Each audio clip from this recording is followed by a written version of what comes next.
Yeah, well, we did quite a bit. We read Sri Aurobindo's, and there is more for you to read. If you want to know more, you can also look by yourself into these numbers. They are symbolic because they are symbolic, and Sri Aurobindo explains why. 49.1 is 100, is a fullness, but the fullness from one particular point of view. Fullness from the infinite point of view will be 1,000. Yeah, from hundreds is more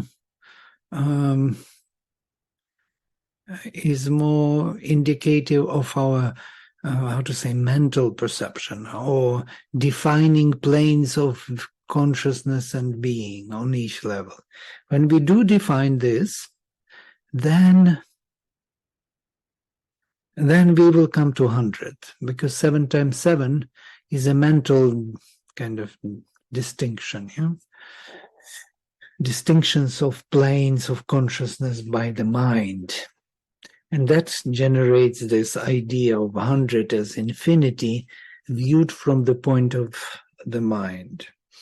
But when it is going into the infinity where the mind is not dominating the view, then it will be 1,000.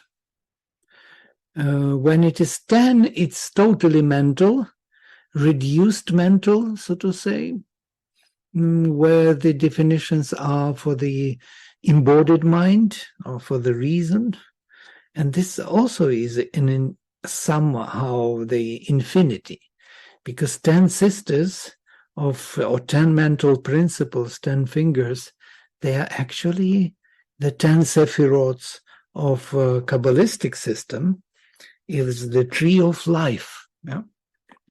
Which covers everything from the top to the bottom, from the crown to the kingdom. From the crown to the kingdom, all the points are covered within 10. And this is a particular view which is more making it more kind of applicable to our everyday conception of things. 100 is much more difficult because we do not think in those terms and do not operate by that complexity, 7 times 7. And 1,000 is not reachable to the mind. It's going beyond the mind. If you will, yeah, if we want to define these 3 numbers. You can think by yourself about it. There's much to be discovered. Much more than I said. I'm just telling you something which I discovered from this. And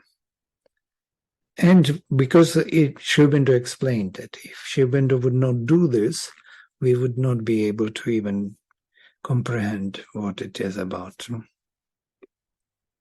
10th, 100, and 1,000.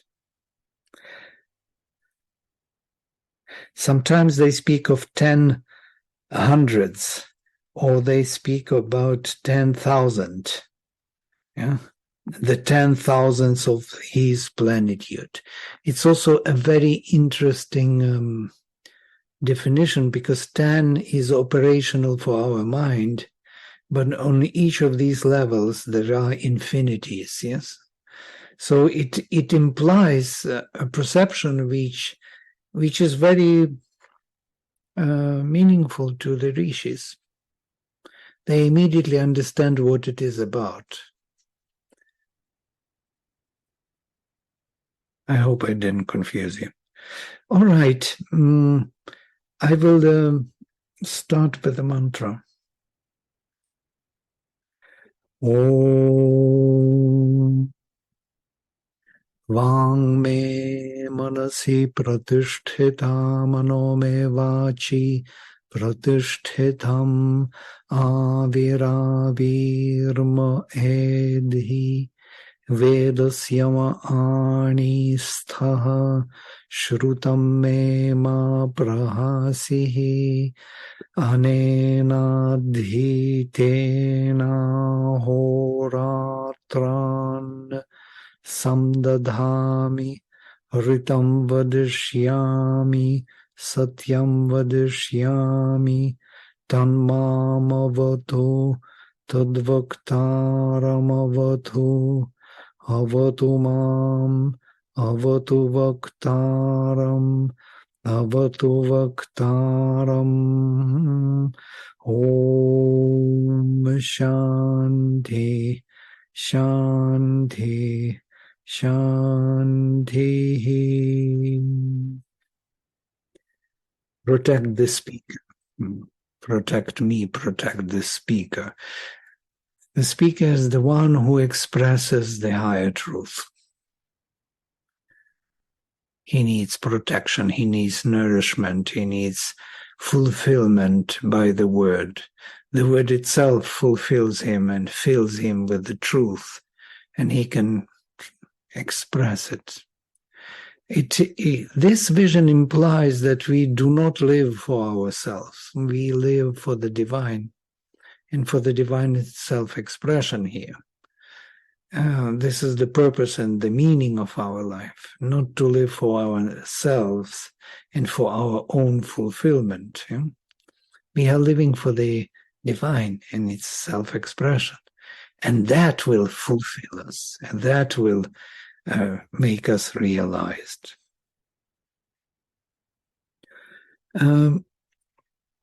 Actually, this is all about that question, what this yoga is about and what it is for, yes, as Mother says. If you want to do this yoga for humanity or for the power or for knowledge or for being yogin, it's not enough. You have to do it for the divine. And then things happen. You live for the divine. You work for the divine. You are invoking that highest self-expression of the divine. And that fulfills you. That is making you realized. That kind of justifies your being born here. Yes? Otherwise, there is no justification in this life. So here we are, number 9. Tuvam agne pitaram ishtibhich narach, tuvam bhratraya shamiyata nurucham, tuvam putro bhavasi asti avidhat, tuvam sakhash susheva pasi adharishach.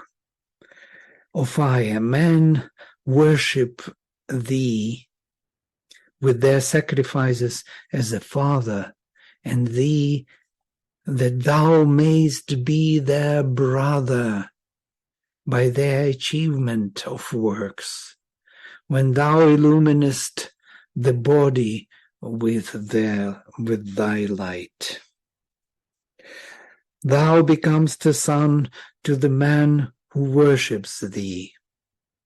Thou art his blissful friend, and guardest him from the violence of the adversary.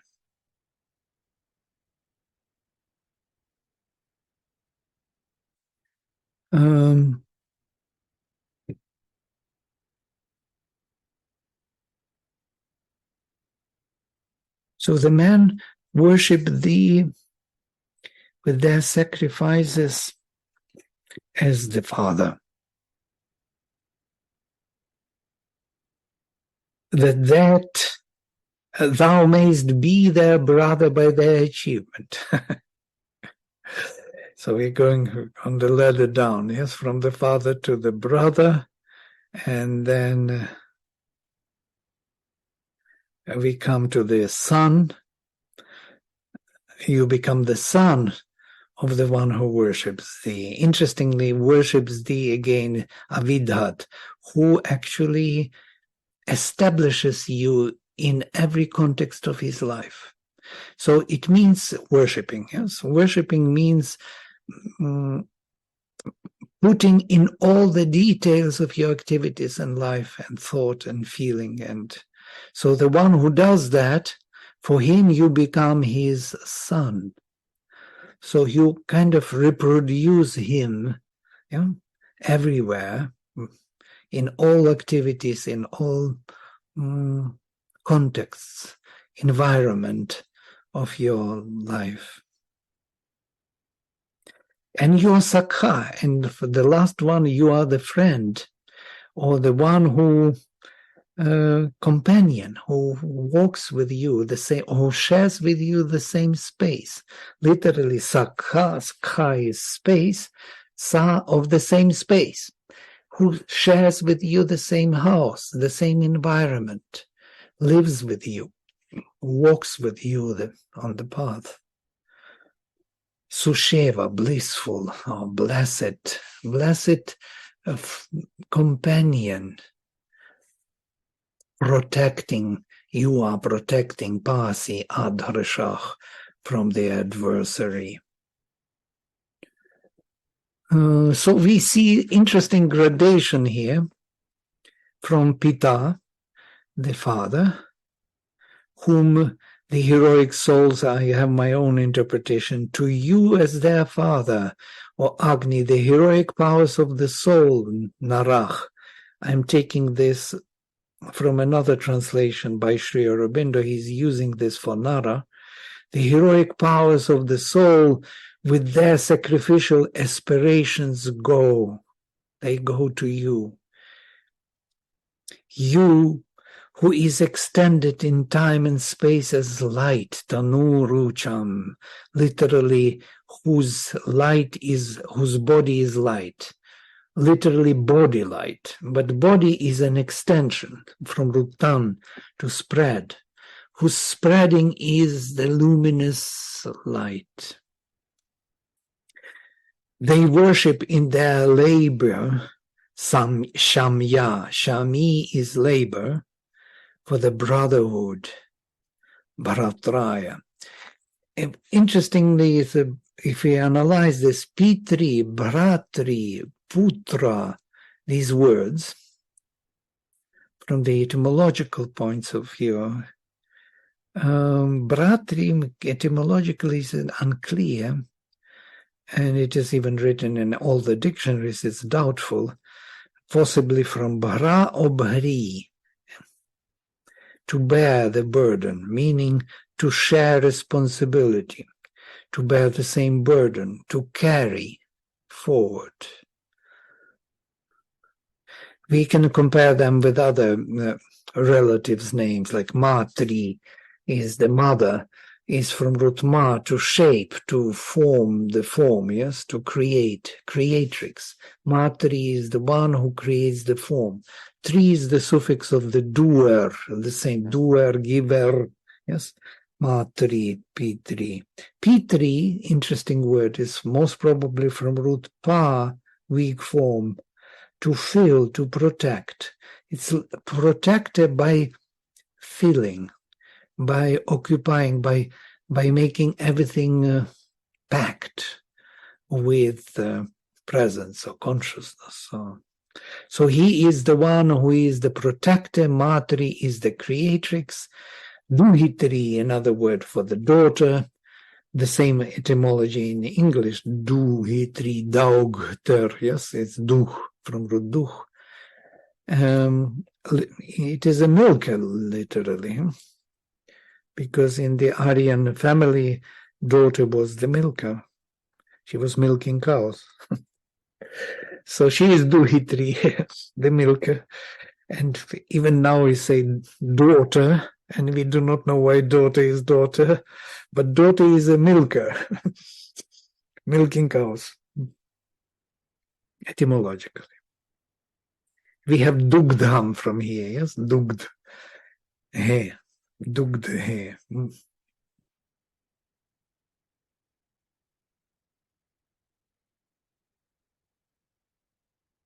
So Bharatri could be the one who bears together with other siblings the burden or the responsibility or the environment, holds the ground, the bearer. So I'm just saying, so with the work, with the effort, he whose body is, whose extension is light. We want him to be for the brotherhood, to carry with us responsibility of our life. First, he is the father, then we want him to be a brother. Then, when we worship him, implying him everywhere in our life, he becomes our son. And then we ask him to stay the Sakha, the one who shares with us all the environment, shares the same space as a friend, companion, blessed companion, protecting us from adversity. Makes sense? Yep. Vladimir, I'm a little confused here. The reason being, why these relationships? First, he is worshipped as a father. Then why would we want him to become a brother, and then a son, and then a friend? I mean, why this sequence, firstly? And secondly, why are we establishing this relationship in this different manner in different areas of our life? I didn't get it. Yeah. Maybe somebody else has some thoughts on this. You kind of refresh, because I will go into the same groove, and that would be brotherhood by works, and becomes a son to the man who worships thee. But right in the beginning, he said, men who worship thee with their sacrifice as a father. So from father, now he's become a son, and then a friend. I didn't understand these different relationships, how it translates. Right. Well, you rightly pointed out to the verbs, or to the indications how. Yeah. So by the worshipping Ishti is actually sacrifices, from root yaj. Also, it has the meaning of desire, aspirations. By aspirations, so to say, they approach the Father, you as the Father. We call you as our Father by our aspirations, by our sacrifices, by our offerings, and by our, wanting to change. And then by our workings, labor, activities, we approach you for the brotherhood. We want you not to stay the Father. We want you to share with us our responsibilities, our burdens. Can you do this for us? We are working hard here to manifest the divine, and we want you to be co-worker with us, if you will. And by redistributing you all over your presence, if you are co-worker with us, you become our son, because we, through us, we manifest you in the surrounding context of our life. So it is through us you get your birth here. Yeah, we ignite you in all different activities in our life. And then please stay as a blessed companion always in whatever spaces we are. Share with us the same space and protect us from adversity. I think I repeated myself again, but I see the hierarchy. It's very subtle.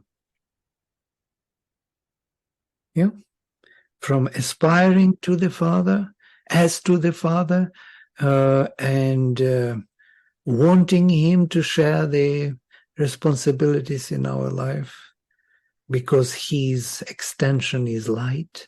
So why don't you extend your light onto our activities? And by our activities, we approach you for the brotherhood. And then by redistributing you in all the context of our lives, we make you our son. By the way, this thinking is very typical for Rigveda, and very confusing for people who operate by these relative names as if they are fixed in a particular relations. Yeah? They are still functional in the Rig Veda. Mother, father, brother, son, these are not human relations. Yeah?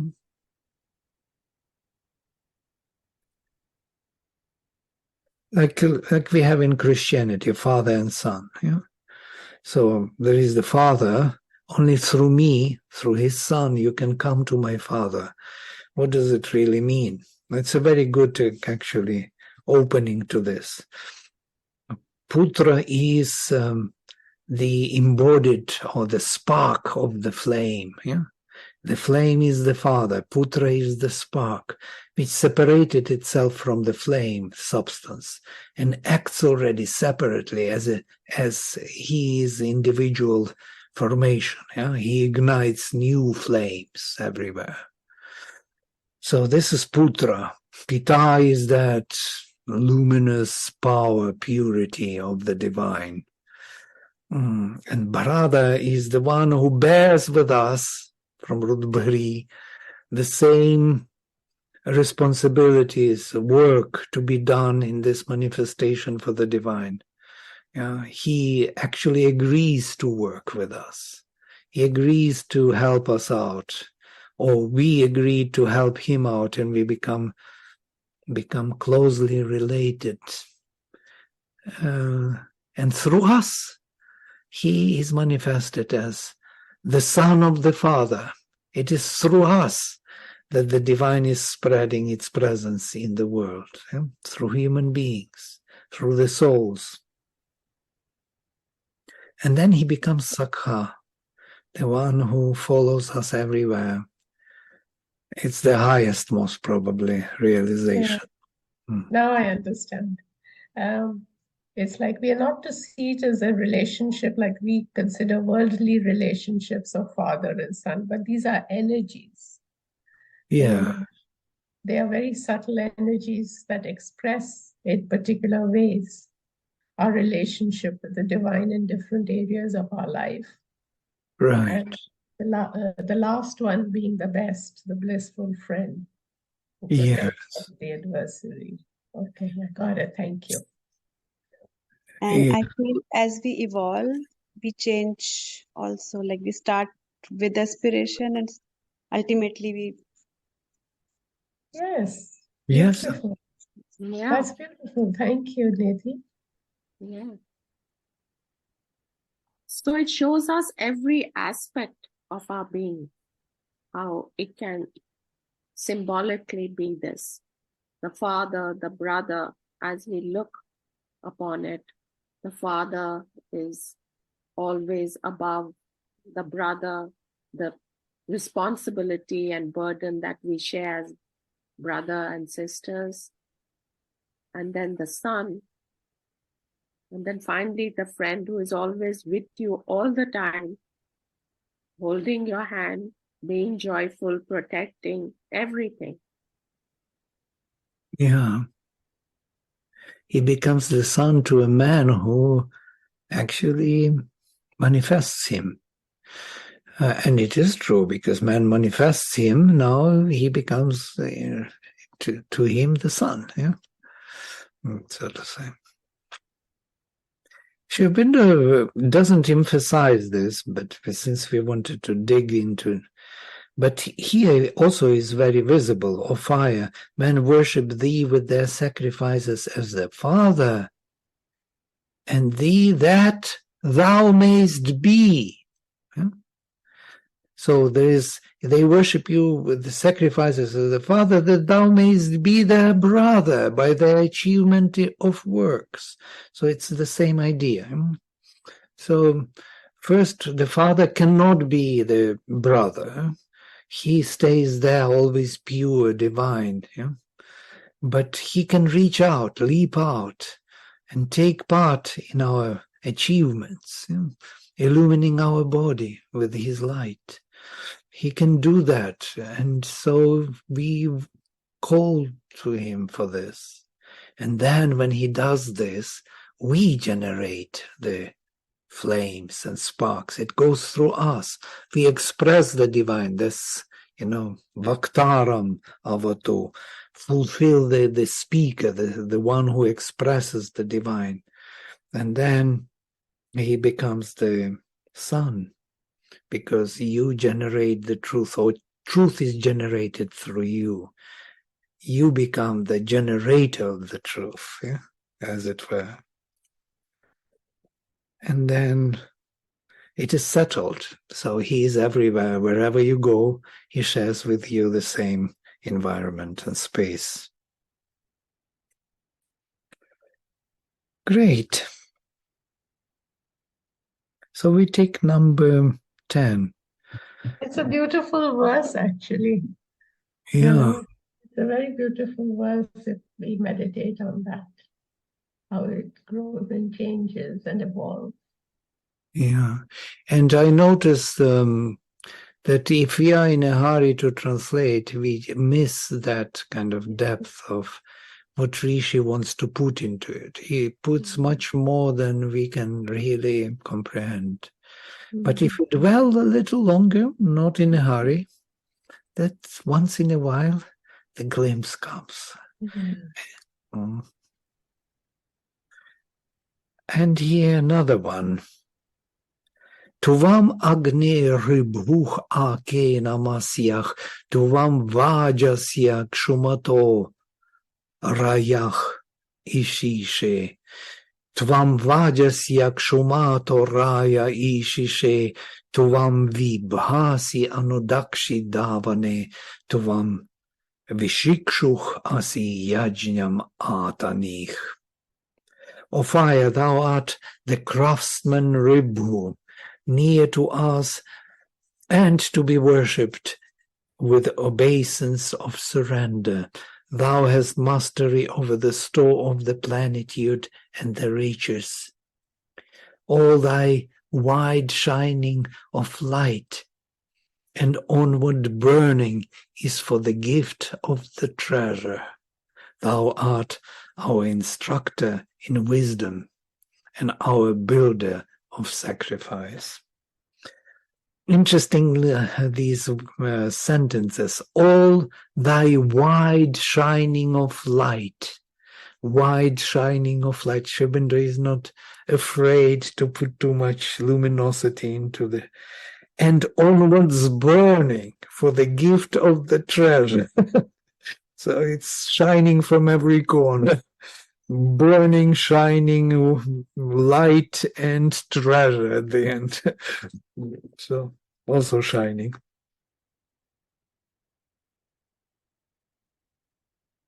This is something which is in that consciousness of the Rishi. He has this, He cannot say otherwise about it. So I will go through my interpretation and then come to the text. O Agni, you are Ribhu, to whom we shall surrender. You are the Lord of plenitude and of substantial riches. You are shining wide, flame high. This is verb, flame high for the bestowing of the riches. For you are the one who is willing all. For you are capable of all realizations. For you extend the sacrificial transformation in time and space. I was more literal, following the literal translation. Sri Aurobindo packed it already into the English language. Tvam, you, O Agni, Tvam Agni, Ribhu, Ake, near. Ake is close, near. I put here the verbs which are near. Strange words, anch, from anch, turn, onto. You are Ribhu onto, who is to be, to whom we shall surrender, Namasyah, who is to be worshipped with obeisance, of surrender, who is to be approached with surrender, with nama. It's future participle, a passive voice. So you, huh? Who is Ribhu? Yes. Ribhus are, we will look into it. Ribhus are artisans. These are the powers which made our evolution possible. Those powers in a human being which realized immortality. And there are three Ribhus, three brothers. And these three brothers follow Tvashtar. We spoke about them before when we spoke on Tvashtri, no? Yes. Tvashtar was the first who created, first godhead, Aditya, who created the ladle, physical form, which could contain the soma, immortality. That means he created animated matter, most probably.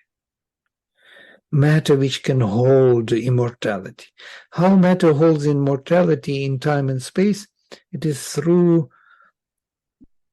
progeny, through seeds. This is the way, the only way how immortality can be kept, held within the mortality, within the absence of consciousness, through progeny. So he created this ladle, first form, first, let us say, first cell, amoeba, Tvashtar, not Ribhus. But Ribhus continued the work.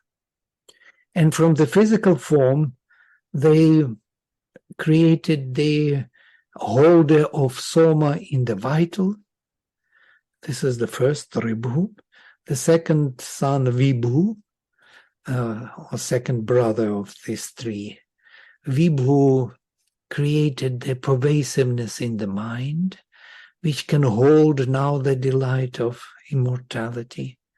And there is also Vaja, the last one, the youngest, and he is holding overmental soma, created the form to hold soma on the overmental level, or let us say supramental.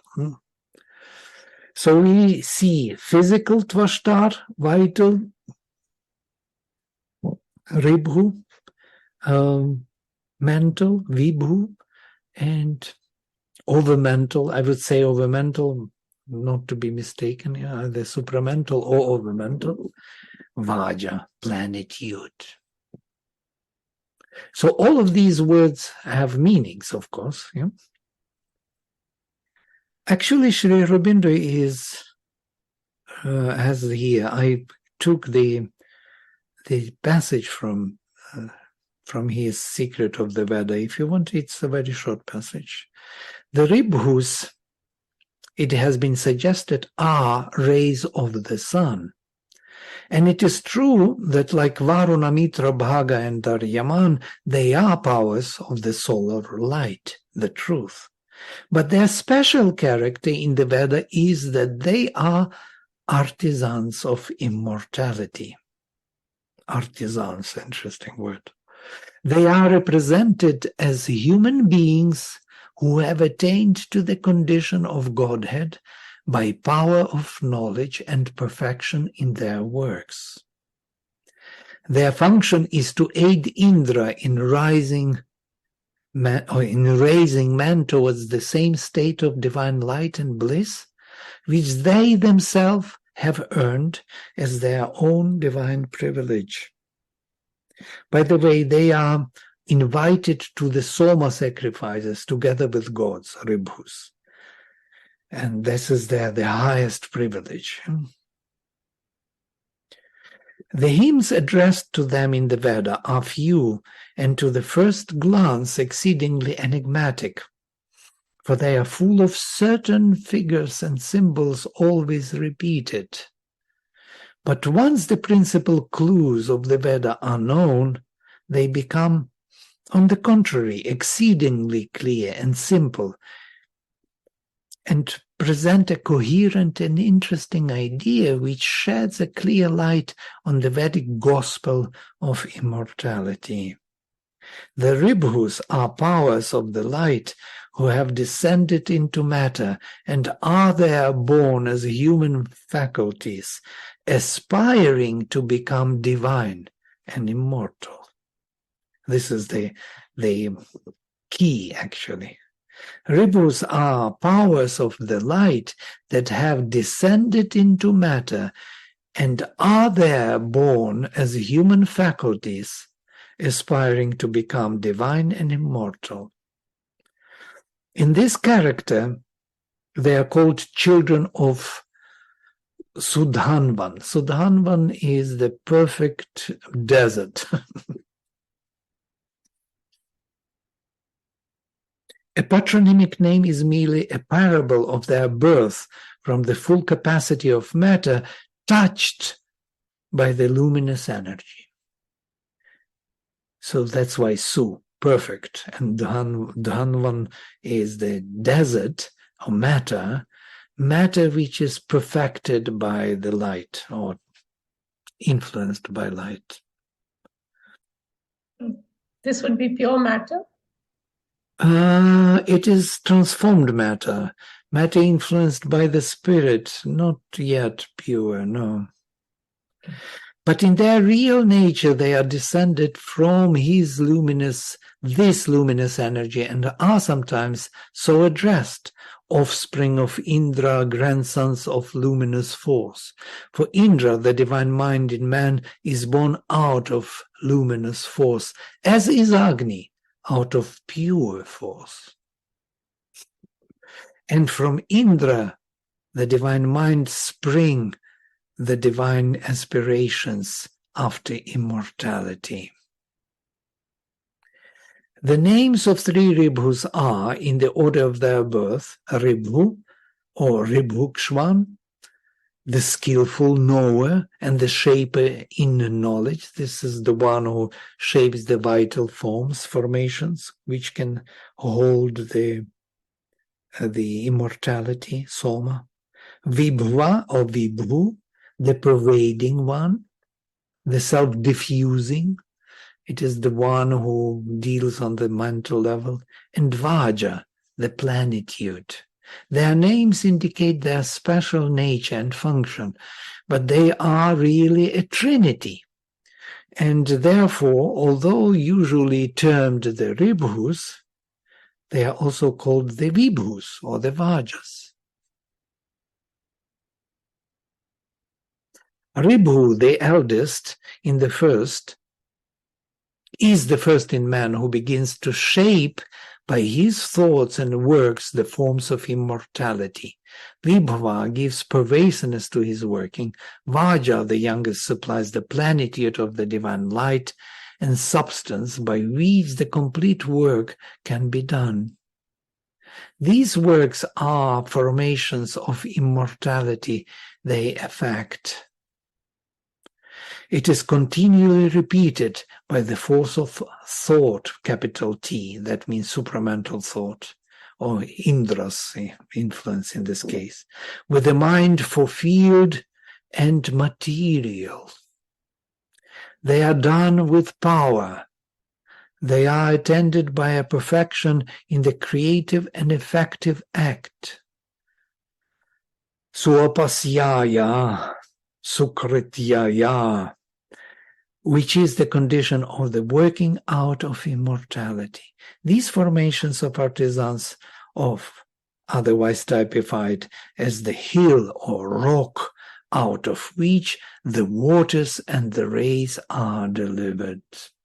So they are working on our material form, which was created by Tvashtar, which can hold immortality in the form of progeny, in the form of living matter, but then they have to work out more conditions, and create possibilities of immortal, vital, immortal, mental, and immortal over mental being.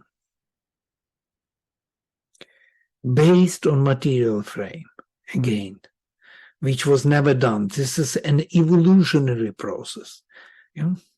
They are evolutionary beings which involved themselves into matter in order to aspire man to reach to immortality on each level.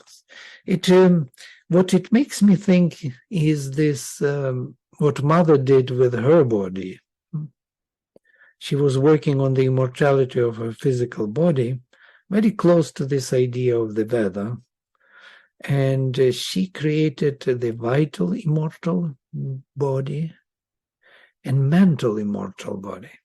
And I think these immortal bodies on the vital and mental plane are exactly of these two ones, of Ribhu and Vibhu. And she was working on the supramental manifestation body, and that was Vaja, the planet-eared. And once all these bodies are formed, the Tvashtri, the body of the physical, becomes immortal. And that's why supramental manifestation was so important, yes, this Vaja. If Vaja would take place, if supramental body would be finished, then the physical would change.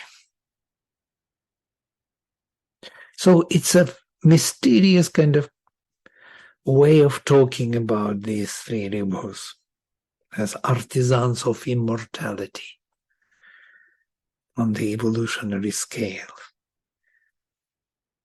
You see how little we know about ourselves and how far Vedic rishis went. Sri Aurobindo somewhere says that even he, with his studies of the Veda, he only scratched the surface and took the easiest part, the most visible part of this knowledge. And there is much more behind, waiting to be discovered. All right. If you have any questions, of course you may have, or clarifications or want to share something, please go ahead.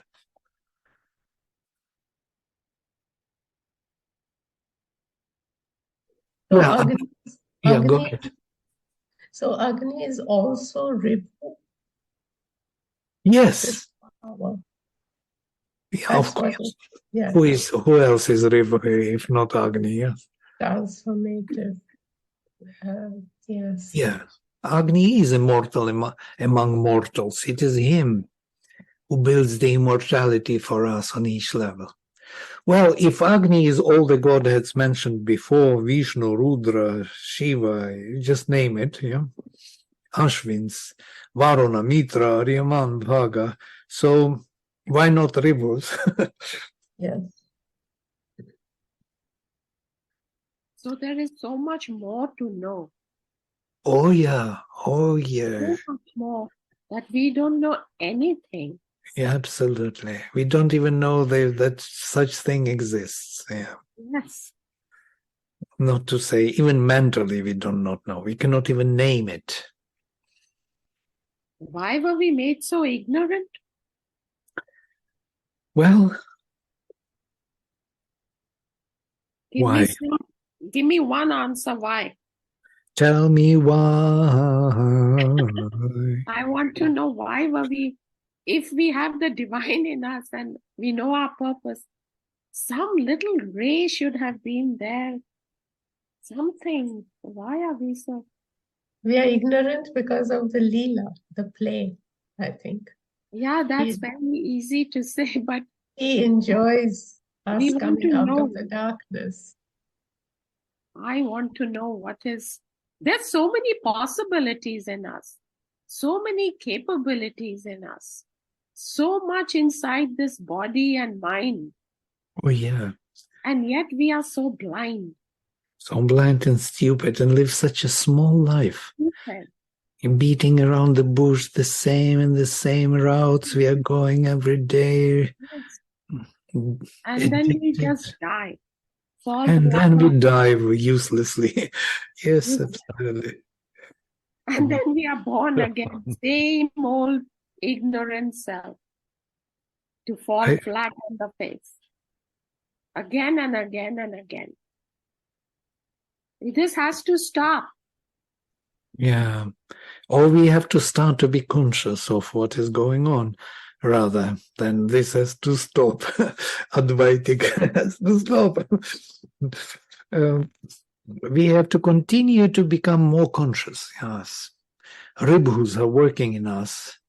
Can you imagine we would build vital and mental immortal bodies? What it would mean? That in the next life you would remember everything. You would know who you are, what you are here to do. It's a totally new level of engagement with manifestation. But one thing we have to accept, that we live here for the divine manifestation.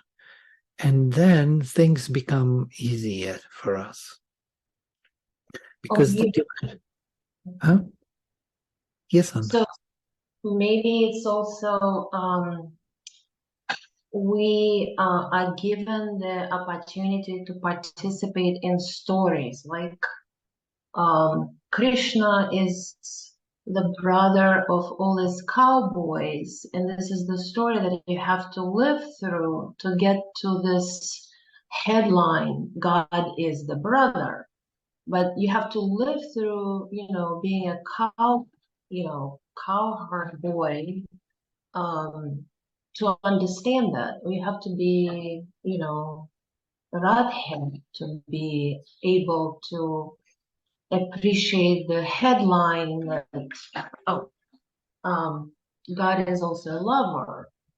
So we have to live through the stories that are headlines. Now I see like Rigved as a headline. Like, why is that? Why is he saying that? Oh, because maybe, correct me if I'm wrong, there's another text where the story, why is that, is following, like Bhagavad Gita, or, and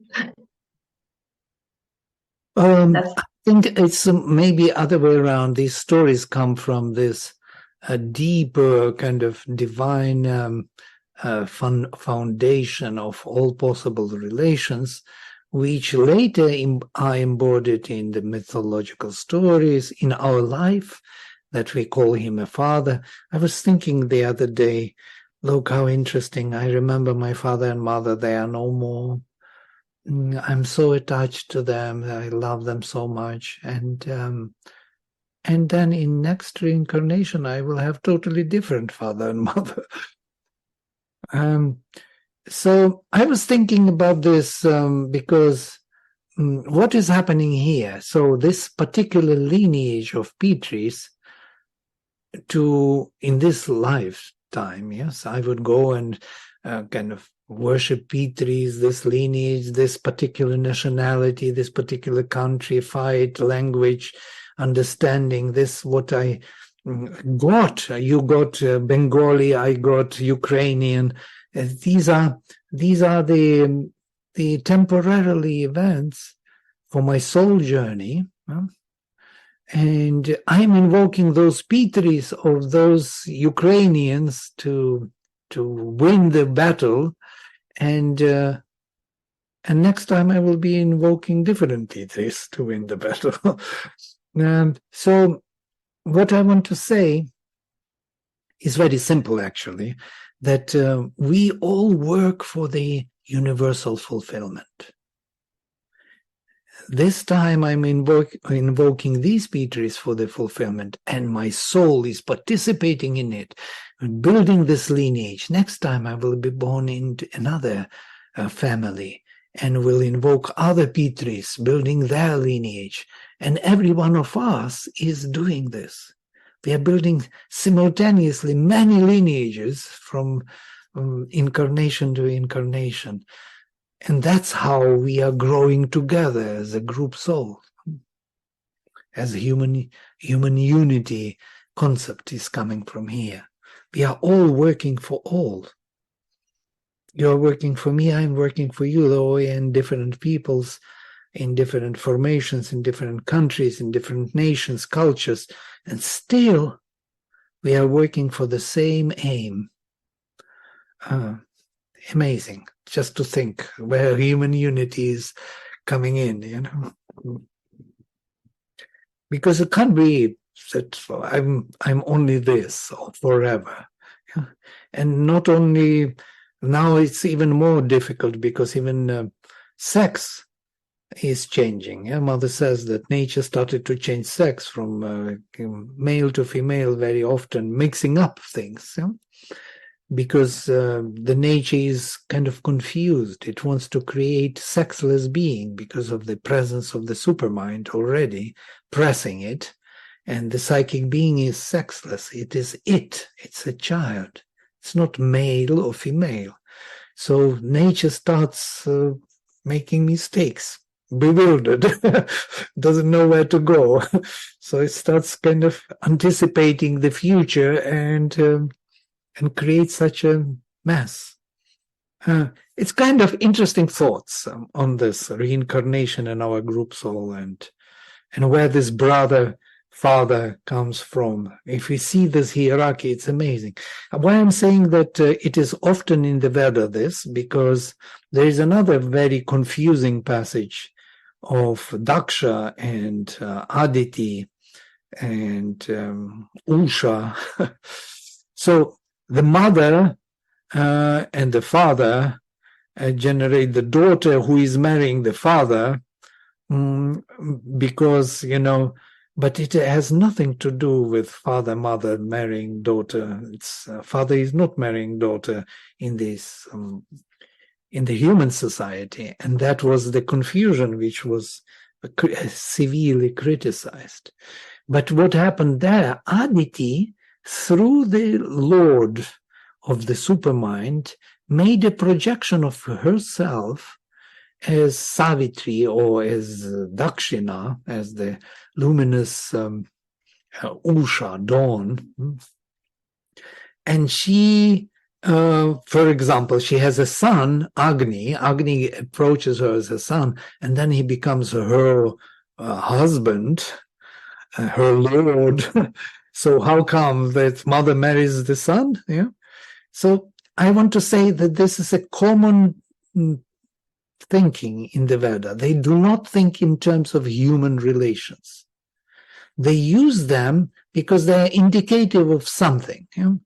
But for them it plays this archetypal role, or let us say spiritual meaning. It has a spiritual meaning. It just shows the relation between the two. So the son becomes the husband. The prince becomes the king. So it's normal. Prince becomes the king. So, and the mother is the same, who becomes his wife. Savitri. Sorry to interrupt, but thoughts just crossed my mind. In Western psychology, this is something like the Oedipus complex. Yeah. They built on it the theory of Rig Veda. Yes, that this was barbaric society. Yes. And so on, but they can't think otherwise. Very narrow mental thinking. But if you think linguistically, that's what I tried here, with brother as the one who carries with you the burden, with Bhari root. When we look into the roots, we will see the functionality of each of these formations. And since everything is the divine, so there are different names to show different function.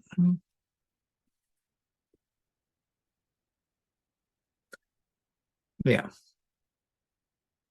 The same with the names of the gods. Absolutely the same. Indra, the one who splits this. Vishnu, the one who holds two in one. And so on. You will see the functionality of the divine. In the name. Name will give you a hint. When in the Kena Upanishad they found out that it was Brahman, they stopped asking because Brahman told them everything. Tell me your name and I would know who you are. Why? Why it is so? Because in the name there is a functionality of the divine. So Brahman is the one who expands, who grows. So once they knew that, they knew everything. What is there to know about Brahman? There's nothing else to know. Everything is in the name. That's why names were secret names. Nini Abachansi. Even now in this society, you have several names in Indian society, no? You have secret names for internal use and external use. Even now. When you're initiated, also you're given a secret name. Yes. One more name to keep, by which you will be cognized or by which you will be addressed in those inner relations. Absolutely. Yeah. All right, we can stop here. Some other thoughts? Kinshuk is silent, so maybe he has some thoughts. Yeah, about, I'll just take very little time. So basically about this father, brother, son and friend, I was thinking in terms of the subconscious approaching the conscious mind. And the conscious mind initially would look at the subconscious as something very big or luminous as father. And then there is this word samya, which is very interesting because it kind of implies a mirroring or a mimicking of the subconscious by the conscious. So there is this from father, there's a brother relationship. And then the subconscious is born within the conscious mind in its own new form.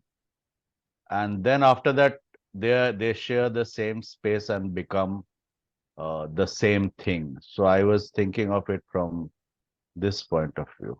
I don't know how Interesting. correct is that. It's mirroring the bottom up, so to say, instead of from the heaven down, we move from the inconscient through subconscious up.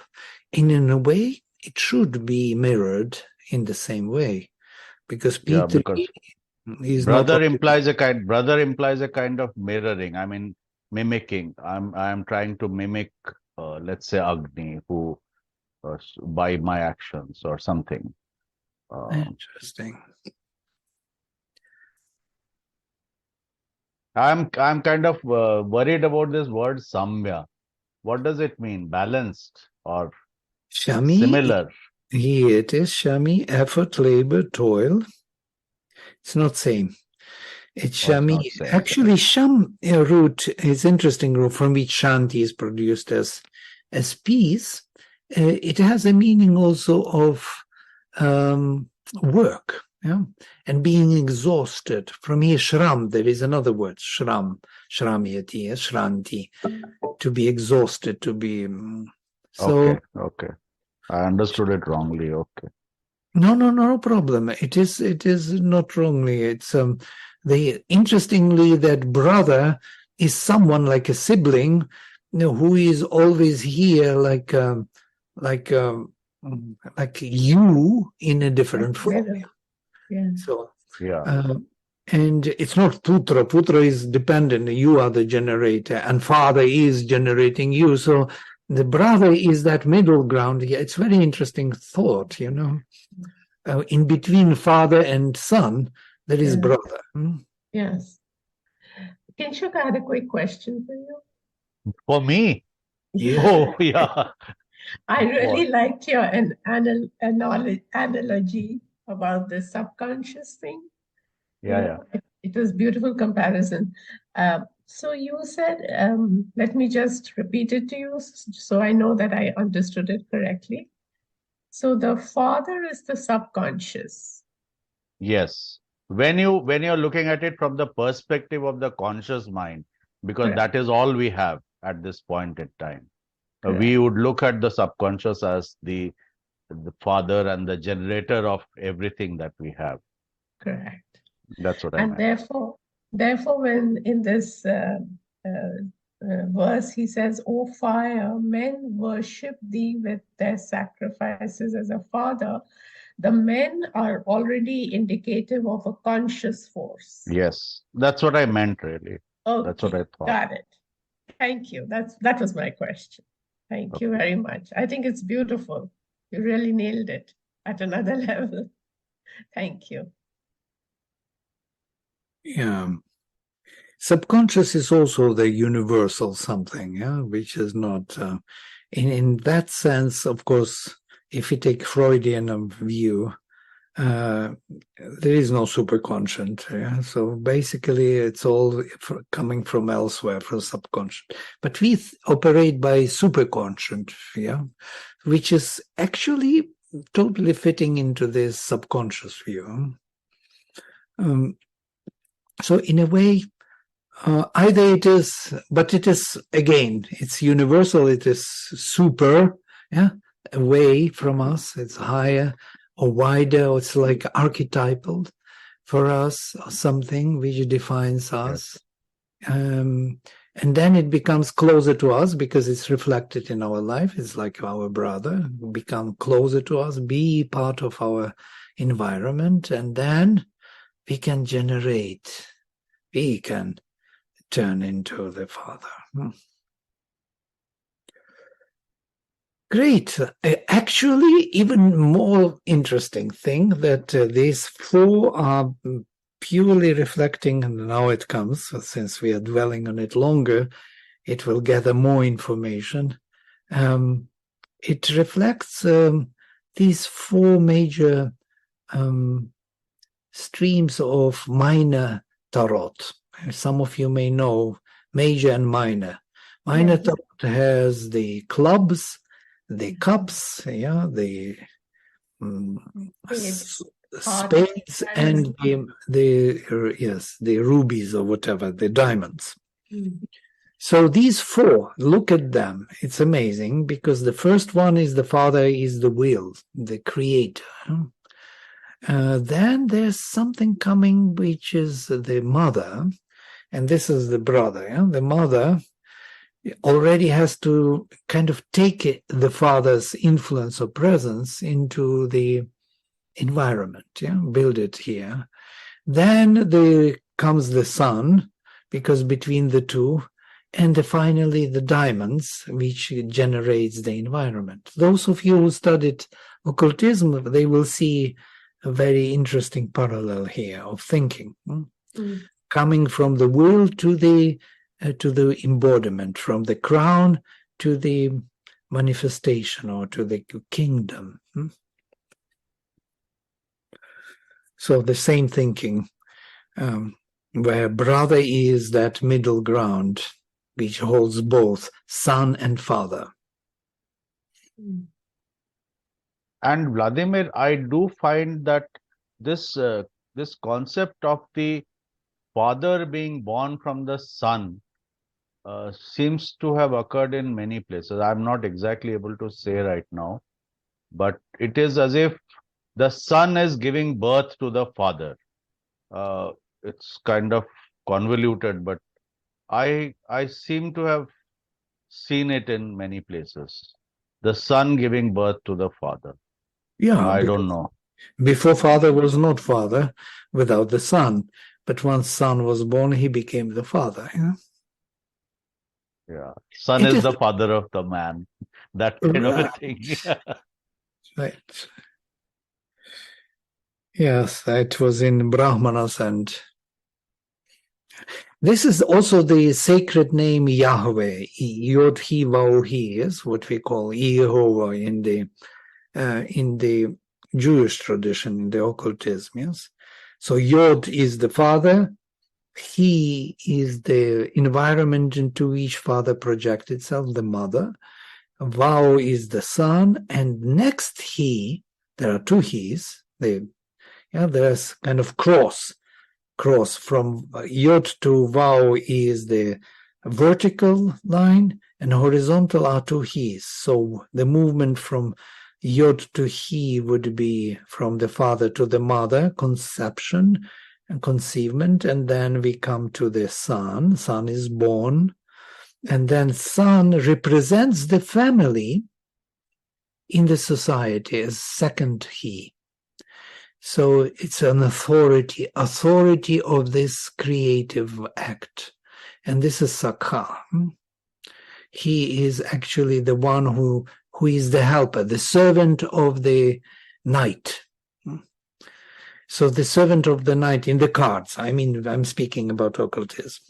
So it's quite interesting. Yod Hi Vav Hi, this rotation is father, mother, son, and authority of the family. And again, and if we rotate in the other direction, so we will go from father to death, dying, then reborn as the son in the mother.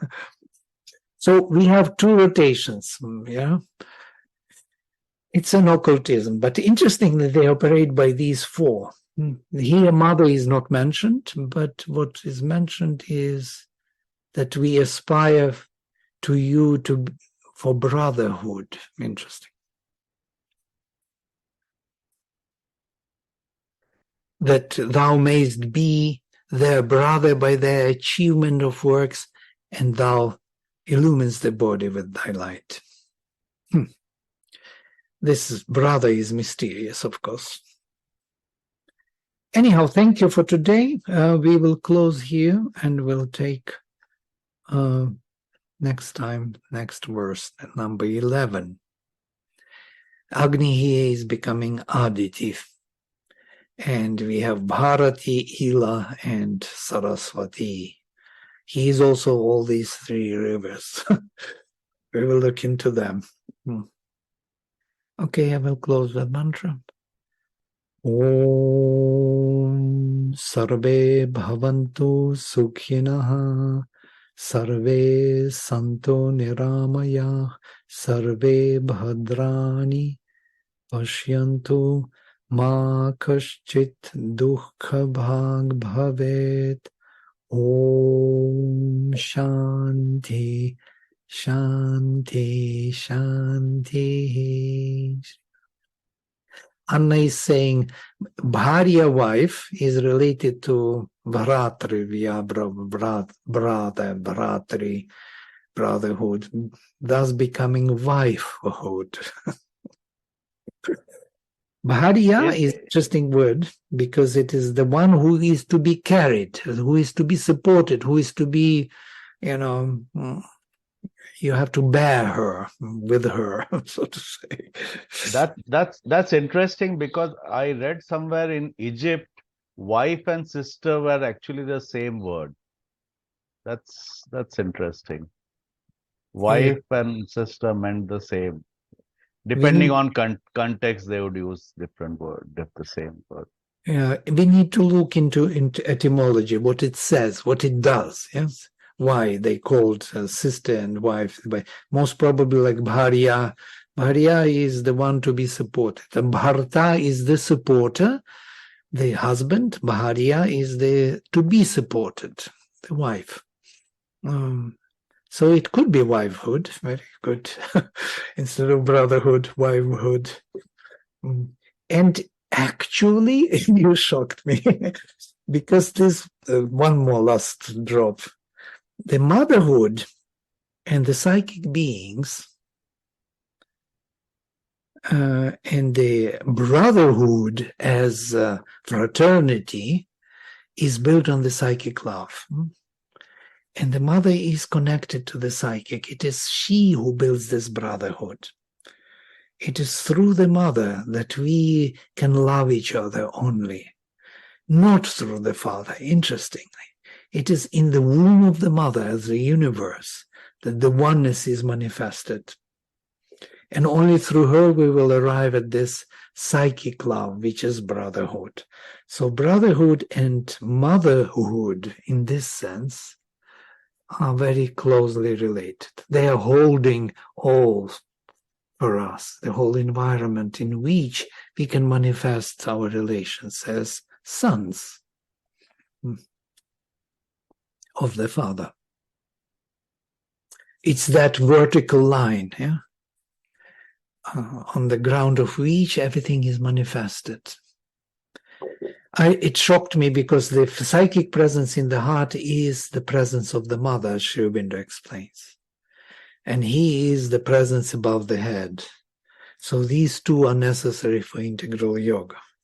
So through the heart, mother manifests her forth. So it could be brotherhood as motherhood. Thank you, Anna. That was unexpected touch. All right, so thank you all and see you then next time. Yeah. Namaste.